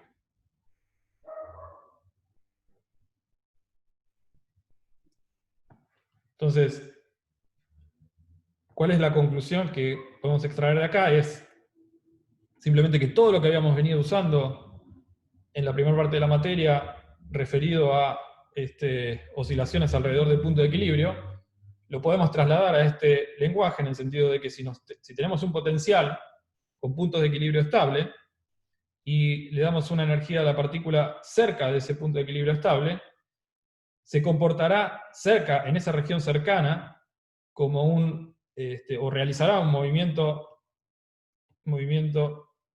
oscilatorio, armónico y simple, con una frecuencia angular que va a depender, que va a ser igual, o va a ser proporcional a la segunda derivada del potencial evaluada en el punto S de equilibrio. ¿Está bien? Entonces antes, la frecuencia de oscilación estaba en el punto de equilibrio estaba asociada a la derivada de la fuerza evaluada en el punto de equilibrio, y ahora simplemente va a estar, esa frecuencia de oscilación va a estar asociada a la segunda derivada del potencial evaluada en el punto de equilibrio. ¿Está bien? Es decir, si lo podemos pensar de la siguiente manera: cerca del punto de equilibrio, lo que estamos haciendo en esa aproximación es ver cuál es la cuadrática que mejor le pega a la función en ese punto. ¿Sí? La cuadrática es la que me asocia al potencial armónico. ¿Sí? Es decir, nos estamos quedando a segundo orden. ¿Ok? Bien. ¿Alguna pregunta?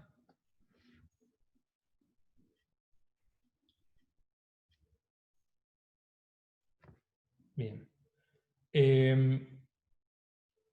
Entonces, ahora vamos a pasar a ver otro uso de las conservaciones, y es para estudiar interacciones entre dos partículas que se dan en instantes de tiempo, en un proceso que es bien corto y al que le llamamos colisión. ¿Sí? Entonces, imaginen que tenemos le dicen, sí, ¿esta?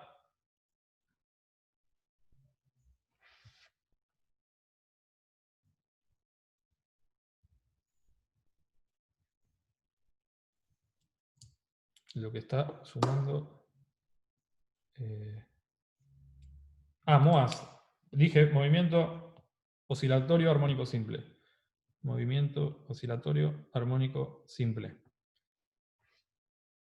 O sea, asociamos la fuerza. Fíjense que tiene la misma expresión de una fuerza elástica. Si es una constante,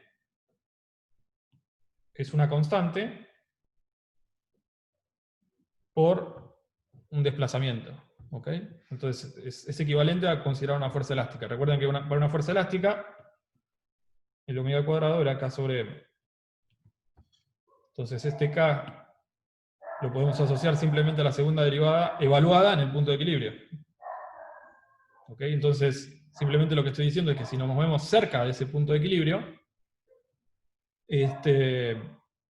nos moveremos con una frecuencia angular que será proporcional a la derivada segunda del potencial evaluado en el punto de equilibrio. ¿Ok?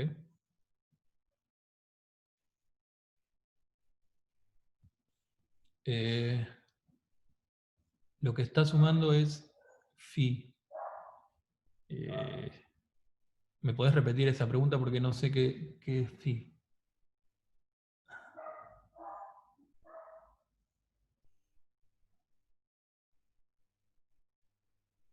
La OME es orden. Lo que estoy diciendo es orden. Recuerdan que la expansión de Taylor, en realidad teníamos más, más términos, ¿sí? Porque podemos seguir la derivada tercera, cuarta, quinta, etcétera, etcétera, etcétera.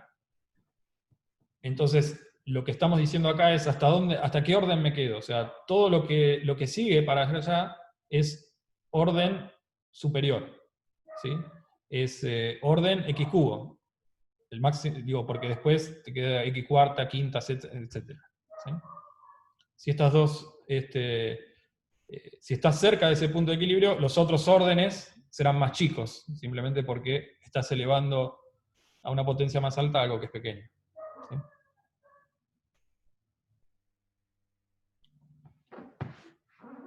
¿Alguna cosa más de acá? Bien.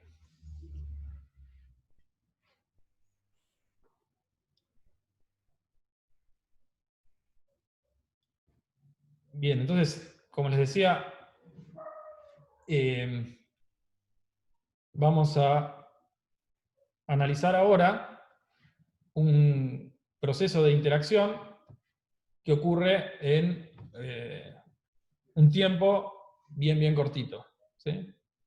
Y a eso lo llamamos colisiones o choques. ¿Okay? Entonces, imaginen que tenemos dos partículas que se acercan a una determinada región y en la cual interactúan. ¿Okay? Interactúan quiere decir que existe un mecanismo de interacción entre ellas, tal que si un instante antes de comenzar a verse quiere decir que una empieza a sentir la presencia de la otra, ¿sí? Como saben, las interacciones fundamentales dependen de la distancia, entonces si están muy alejadas las partículas no se van a ver, no van a sentir la presencia de otra, pero en una determinada región de espacio se empiezan a interactuar. Esa interacción puede ser cualquiera, ¿sí? Puede ser una interacción, por ejemplo, electromagnética, puede ser elástica si tenemos dos cuerpos que tienen un resorte agarrado, este puede ser de origen nuclear, puede ser lo que fuera. Es una interacción aquí dentro, que incluso podemos no conocerla. Entonces, lo que trataremos de decir es relacionar el estado inicial de mi sistema con el estado final. ¿Sí? Es decir, se produce una determinada interacción, y luego las partículas continúan en movimiento con otro estado final. Tienen una determinada velocidad en una determinada dirección al inicio, y al final tienen otra velocidad v' diferente. ¿Sí? Y tenemos, las partículas están completamente aisladas de otras interacciones, es decir, solo interactúan entre ellas. ¿Ok? Entonces, lo que vamos a analizar es justamente eso. ¿Qué podemos decir sobre el estado inicial y el estado final, dado que existe una interacción en el medio que en principio desconocemos? Pero puede ser, es una interacción que puede ser bien general. ¿Está bien? Entonces, ¿qué es lo primero que podemos decir? Bueno, lo primero que podemos decir es que el momento lineal, o el impulso lineal, se conserva del sistema, ¿sí? De las dos partículas. Y se conserva simplemente porque lo único que tenemos son fuerzas internas de interacción. Entonces, el impulso lineal antes será exactamente igual al impulso lineal después. ¿Sí? Es decir, si antes tenían cada partícula tenía una velocidad v1 y v2, la conservación del impulso me dice que esta cantidad es exactamente igual a esta cantidad que está acá. ¿Okay? ¿Y qué pasará con la energía cinética de las partículas? ¿Sí? Si pensamos que están las partículas alejadas, no interactúan entre sí hasta que se comienzan a ver y luego se apartan. Esa variación de energía cinética, bueno, podrá variar dependiendo de diferentes circunstancias. ¿Sí? Puede ser que, por ejemplo, durante la interacción actúen fuerzas no conservativas, en el sentido de que lo que puede haber es cambios, por ejemplo, de energía térmica, y puede haber también cambios en simplemente la energía potencial de las partículas. Por ejemplo, si miramos el resorte, lo que puede pasar es que, bueno, haya una interacción y el resorte termine comprimido, y eso haga que varíe la energía potencial esa de interacción. O además, lo que puede pasar es que se libere energía, ¿sí? Como en una explosión, se libera energía y cambia la energía potencial del sistema. Entonces, podemos tener una variación de energía cinética, y lo que sí sabemos es que el impulso lineal se conserva.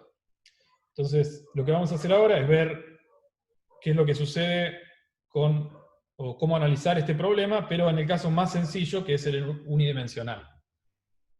¿Ok? Entonces, vamos a ver qué es lo que sucede con un choque entre partículas que ocurre solo en una dimensión. Es decir, las partículas chocan y se continúan moviendo en una única dimensión.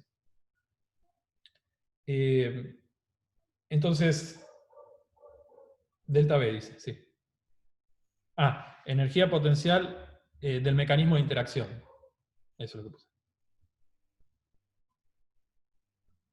¿Está bien? Como les decía, un mecanismo de interacción, por ejemplo, puede ser dos resortes, o puede ser cualquier otro tipo de interacción que se les ocurra. Entonces, la variación de energía cinética simplemente será esta expresión que está acá. ¿Okay? Esta será la energía cinética final de las partículas. Una vez que se alejaron, lo único que tienen es energía cinética porque no interactúan con nada más.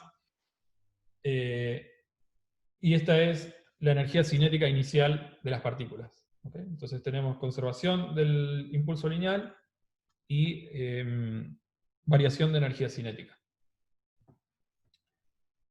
Entonces lo que vamos a hacer ahora es simplemente llevar estas expresiones a una forma un poco más sencilla. Y bueno, ahora hay una manipulación de las expresiones que las dejé escritas simplemente para no perder tiempo escribiendo. Y la idea, se las comento para que ya sepan cómo es. Entonces podemos introducir la velocidad del centro de masa. Fíjense que la velocidad del centro de masa es la masa 1 por, el impulso lineal completo sobre la suma de las masas. Y si restamos la velocidad menos la velocidad del centro de masa, tenemos, bueno, es esta expresión que está aquí, que fácilmente lo podemos escribir como en términos de la velocidad relativa, ¿sí? Lo único que hice fue escribir esto menos la velocidad del centro de masa, multiplicando m1 por m2 aquí, y haciendo la cuenta similar a la que hicimos para el impulso angular de dos partículas, obtenemos que v1 menos la velocidad del centro de masa es simplemente la velocidad, es proporcional a la velocidad relativa. Es decir, la velocidad de 1 respecto de 2. En forma similar, si agarramos la velocidad 2 y le restamos la velocidad del centro de masa, llegamos a una expresión similar, ¿sí? O sea, ahora también es proporcional a la velocidad relativa, pero con otra constante de proporcionalidad. Y ahora entonces simplemente podemos escribir la velocidad de 1 como, o en términos de la velocidad relativa y la velocidad del centro de masa, ¿sí? Es decir, esto lo pasamos sumando aquí, y lo que tenemos es que V1 es m2 sobre la masa total por la velocidad relativa más la velocidad del centro de masa. Hacemos lo propio con esta expresión que está aquí y obtenemos la velocidad de 2 en términos de la velocidad del centro de masa. ¿Por qué estoy haciendo esto? Simplemente porque lo que sabemos es que como el P se conserva, la velocidad del centro de masa va a permanecer constante entre antes y después del choque. ¿Ok? Y fíjense que esta expresión vale tanto antes de chocar como para el estado final. ¿Ok? No cambia, porque no estoy usando nada que me identifique una situación antes de la interacción con otra después de la interacción.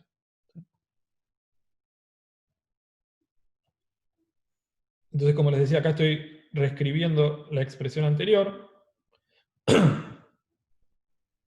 V1 en términos de la velocidad del centro de masa y la velocidad relativa, antes del choque, y después del choque, la velocidad relativa va a aparecer primada, porque podemos tener otra velocidad relativa, pero lo que sí va a permanecer igual va a ser la velocidad del centro de masa. ¿Está bien? La velocidad del centro de masa va a permanecer invariante, digo, no va a cambiar luego del choque, simplemente porque las únicas fuerzas que actúan son fuerzas internas. ¿Sí? Entonces simplemente ahora lo que vamos a hacer es escribir, por ejemplo, la energía cinética inicial del sistema de dos partículas. ¿Ok? Entonces para el sistema de dos partículas tenemos, esta será la energía de la partícula 1 cinética, esta es la energía cinética de la partícula 2.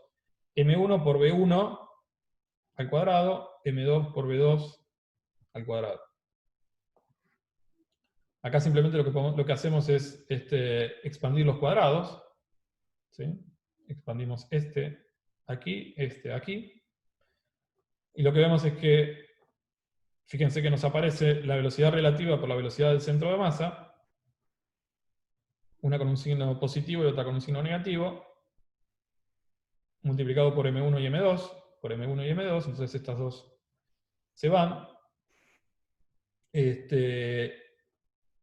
Y lo que llegamos es a una expresión de la energía cinética para dos partículas en términos de la energía cinética de traslación más una energía cinética que tiene que ver con la velocidad relativa, donde introdujimos nuevamente la masa reducida. Si recuerdan que esto que está aquí lo habíamos definido, creo que en la clase pasada, como la masa reducida del sistema. Entonces, esto es una expresión general. Siempre que tengan dos partículas, la pueden concebir, o la energía cinética la pueden concebir como una energía cinética de traslación del centro de masa, con una masa que es la masa total del sistema, más un término que tiene que ver con la velocidad relativa y es proporcional a la masa reducida. ¿Está bien? Entonces, lo mismo sucederá para la energía cinética final. La energía cinética final también la vamos a poder escribir de la misma forma, solo que ahora la velocidad del centro de masa va a permanecer constante, porque lo que habíamos mencionado, es decir, el impulso lineal se conserva, pero la velocidad relativa va a haber cambiado. Entonces, el cambio de energía cinética, o la variación de energía cinética, fíjense que va a tener que ver simplemente con la variación de las velocidades relativas, del módulo de las velocidades relativas. Entonces, la variación de energía cinética luego del choque no tiene que ver con el centro de masa, sino que tiene que ver con la variación del módulo de la velocidad relativa entre las partículas. ¿Está bien? Profe, una pregunta. Sí. Ahí cuando aparece la T inicial, ¿por qué en el primer paréntesis aparece un B1 y en el otro aparece un negativo? Ah, perdón, gracias. Es BR. Acá, sí. ¿Eso era? Sí, sí, gracias. Sí, era eso, perdón. Sí, escribí esto, lo puse aquí, y esto aquí. Gracias.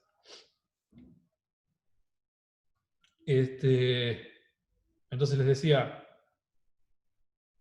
la variación de energía cinética va a tener que ver simplemente con la variación de la módulo de la velocidad relativa entre las partículas.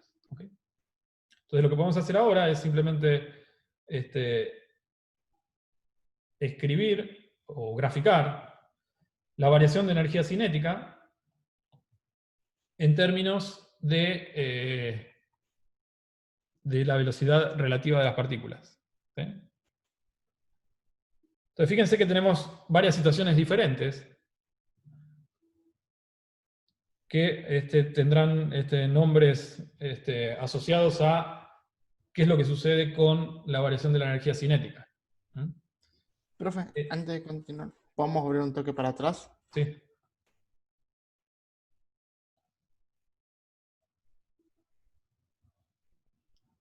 Ah, no había leído, perdón.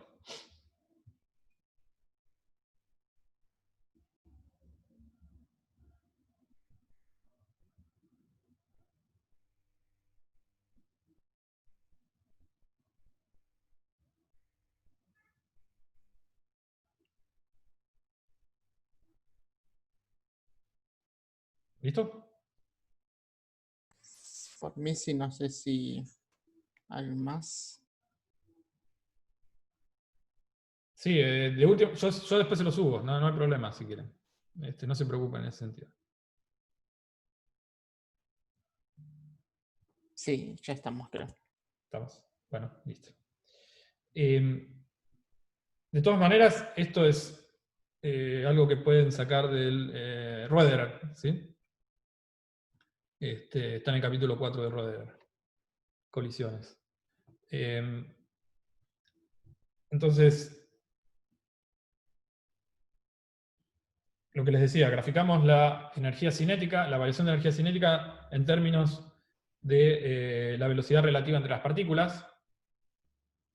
Y lo que podemos es diferenciar diferentes situaciones, o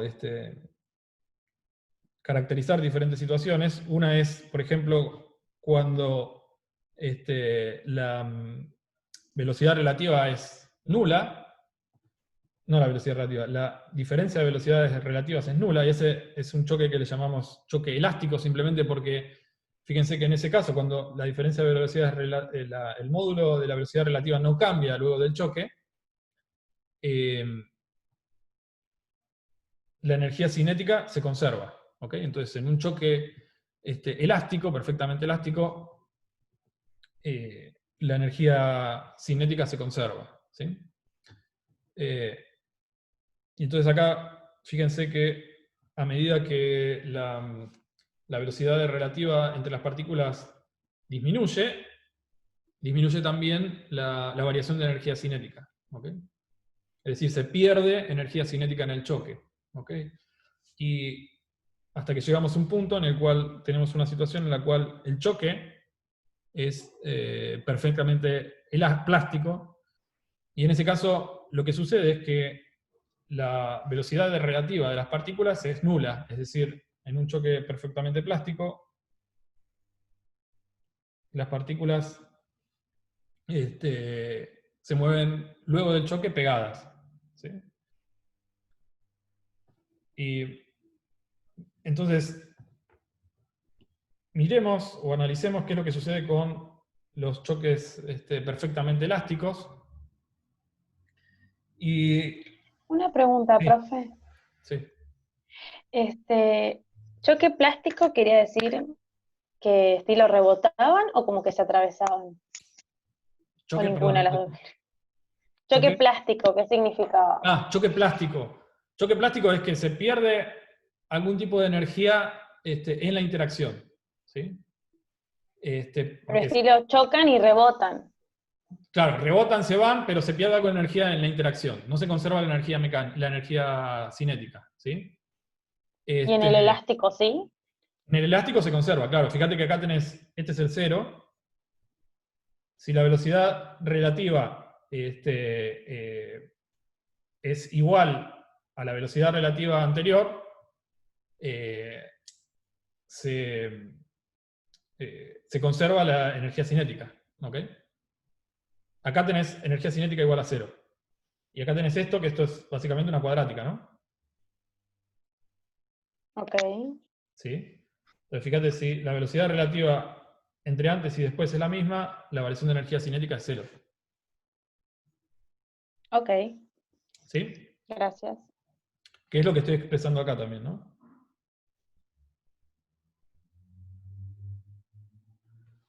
Choque perfectamente plástico, terminan pegados, exacto. Sí. Choque perfectamente plástico, terminan pegados. En ese caso, la velocidad relativa es nula. Al final, la velocidad relativa es nula. Y es la máxima energía que puedes perder. Si no puedes perder más energía, porque sabes que la velocidad del centro de masa se tiene que conservar. Entonces, no puedes perder más energía que esa. ¿Ok?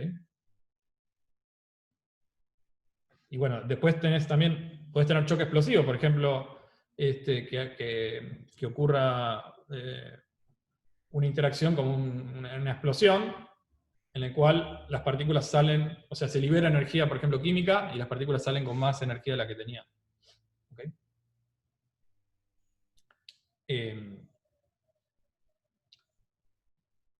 Entonces, les decía, choque perfectamente elástico. Tenemos esta condición para la variación, la velocidad relativa entre el instante, antes del choque y después del choque se conserva, es decir, no cambia. Y acá tenemos dos soluciones, una que es positiva y otra que es negativa. Y fíjense que hay una que no tiene sentido, que es la positiva, porque esto quiere decir,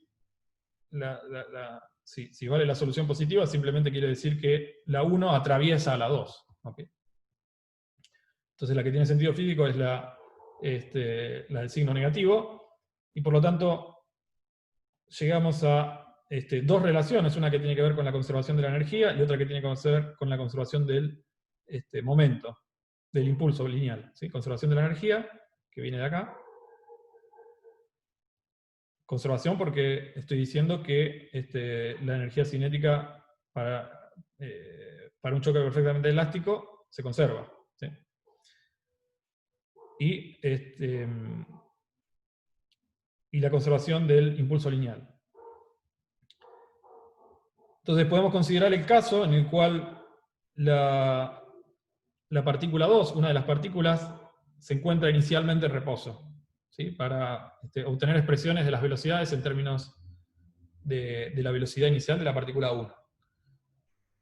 Podemos considerar eso, o lo que se conoce como sistema de referencia del laboratorio, en el cual una de las partículas se encuentra en reposo inicialmente. ¿Sí? Es un sistema de referencia inercial, porque es considerar una que inicialmente se encuentra en reposo.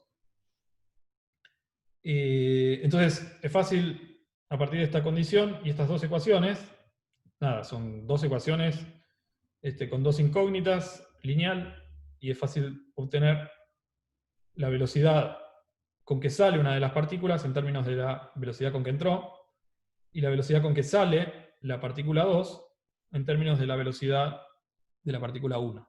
¿Ok?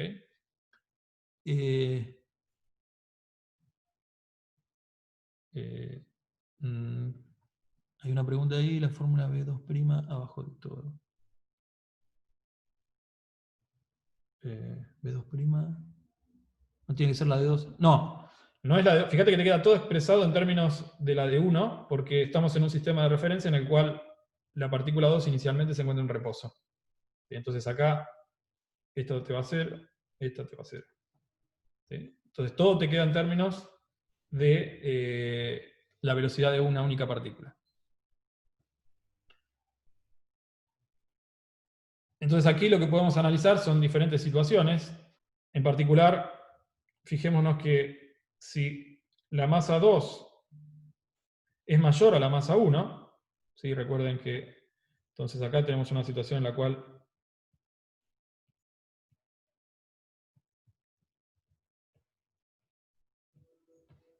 tenemos dos masitas que chocan, que interactúan entre sí. Una se encuentra en reposo, que es la 2, y la otra viene con una determinada velocidad.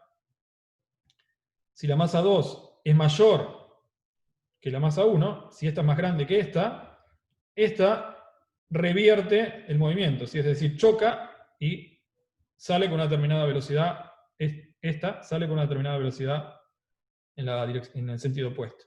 ¿Sí? Mientras que la masa 2 se mueve en esa dirección. ¿Qué es lo que sucede si la masa 2 es mucho mayor que la masa 1? Si la masa 2, esta, es mucho mayor que esta masa que está acá, fíjense que la masa 2 permanece en reposo, simplemente porque este término que está acá, si esto es mucho más grande que esto que está acá, esto es prácticamente nulo. Por lo tanto, sería el equivalente a que choque una masita contra, no sé, una pared, por ejemplo. ¿Sí? La masa 1 revierte completamente el movimiento, ¿sí? Vuelve con la misma velocidad con que entró, porque es un choque perfectamente elástico, y la masa 2 continúa en reposo. ¿Ok? En forma equivalente, tenemos que si M1 es mucho mayor que M2, es decir, esta es mucho mayor que M2, fijémonos que cuando es equivalente a pensar, no sé, una pelota que choca contra una molécula de aire o lo que fuera, esta continúa con su movimiento sin importarle qué es lo que le pasa, que chocó contra esa masita pequeña, mientras que esta sale con una velocidad mucho más grande. ¿Ok? Y la última situación es, ¿qué es lo que sucede cuando las dos masas son iguales?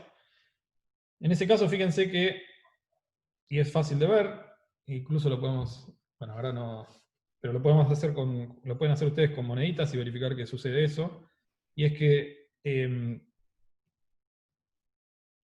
si la masa 1 venía con una determinada velocidad, le transfiere toda la energía cinética, es decir, esa masa se frena, y le transfiere toda la energía cinética a la masa M2. ¿Sí? Y esa es una forma que se usa para frenar partículas, de hecho, ¿no? O sea, es decir, hacer interactuar dos partículas con la misma masa y transferirle completamente la energía cinética a la otra partícula. ¿Okay? Es decir, en ese caso, si las dos partículas tienen la misma masa. Luego del choque, la 2 sale con la velocidad que traía 1 y 1 queda completamente frenada. ¿Sí? Bueno, ya se me hizo tarde. Continuamos un poco más con esto la clase próxima. 5 minutos.